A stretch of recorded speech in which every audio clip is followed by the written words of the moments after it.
music is a jazzy pop rockin' prescription to heal your aching planet. Kevin actually moved into our high school senior year, and we played in a band with my twin brother Alan for quite a while. And then, of course, it came college and that kind of thing, and Kevin moved away and became an engineer, and I went off and did my thing. Everybody kind of split up, but a few years later after that, he moved back and said, man, you know, I really do want to do music again. That was probably 6 years ago. And we said, let's create something that we can express ourselves through, and that became the Slickrock Gypsies.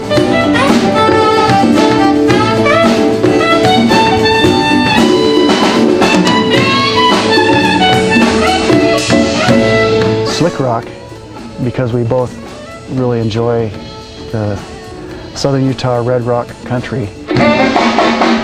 We decided on Gypsies because we feel like gypsies with our music, the way we are not limited to any genre or style and play Celtic and reggae and what we feel like playing. And we try to cover as big of a spectrum as possible. We do everything from jazz to pop to rock to blues to a little bit of country.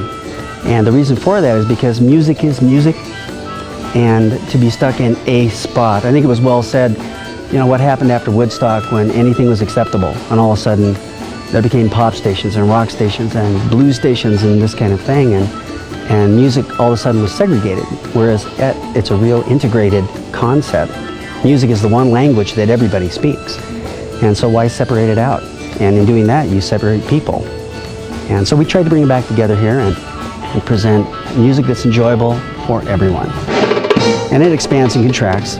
6 pieces is about the largest we go, and we drop back down to a duo, whatever, as per the venue or the requirement. But the music stays pretty much the same. I know I love these endings, and I know our love is true. Oh, I know I go stronger, even instant. My father, I'm one of 8 children, and he had a great vision that we were going to do something similar to the Osmonds. It was probably about the same time. So the family would travel and perform, and we learned how to be in front of audiences very young. I mean, I think 4 and 5 years of age, we were starting to do shows for Christmas and that kind of thing and travel about. But that probably planted the seed that became an obsession. And now to live without music somewhere in my life is almost an impossibility. when I was a boy, I grew up listening to Dave Brubeck and his quartet and jazz mainly. And when I heard that sax, I knew that's what I wanted to do. And I was talked out of pursuing a musical career because it was not a good way to make a living and have a family. So I kind of took an alternate path, and I have no regrets, because now I'm in a position where I have a family, but now I can spend time working on music.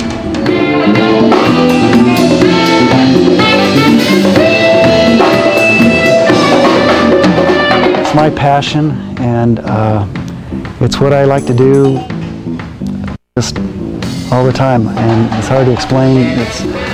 I'm not a real verbal, vocal person, so I express myself through music.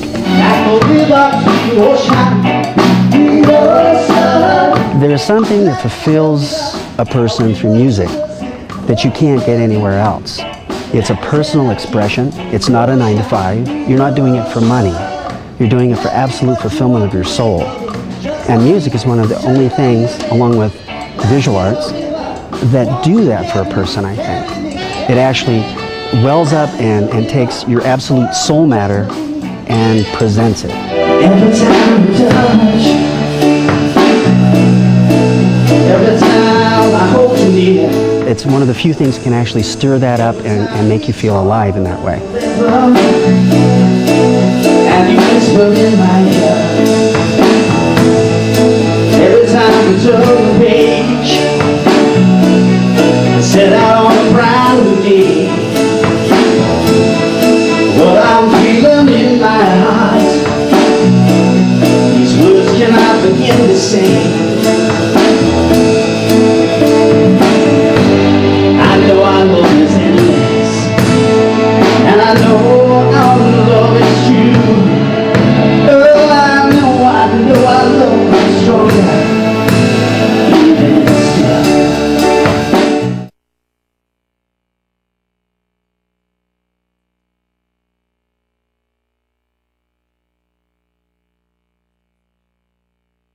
The Slickrock Gypsies. On the Sunday go, your time away. I watch Park City Television. It's my favorite channel. What people do is push and shove you down. Yes, they do. When all they truly do desire is more accidents and